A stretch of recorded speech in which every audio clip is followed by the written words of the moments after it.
slightly modified sumo deadlift.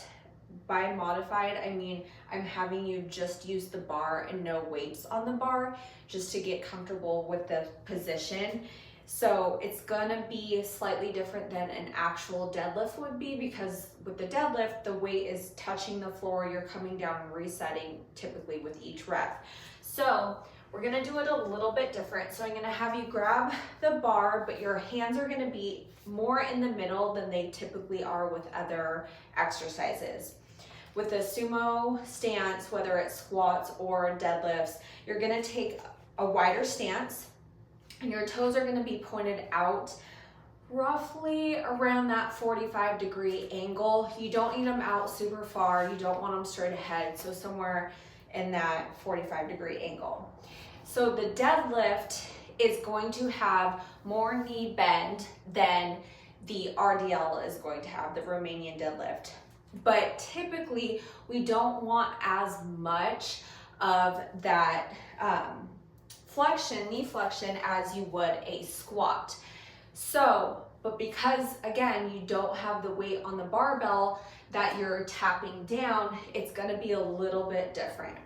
So we want the wide stance, and you're gonna bring the bar down like you would say if there was weight on the end of it and you would tap the floor, and then you're gonna stand back up into that starting position. Just like with the squat or the RDL, as you stand up, you're pushing the floor away from you.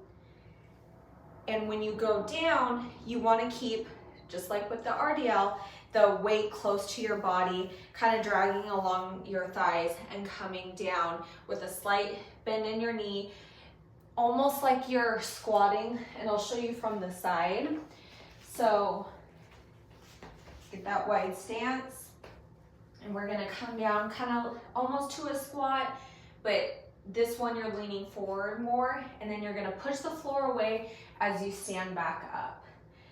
So pushing your butt back a little bit of flexion in your knees, coming down, and then standing back up.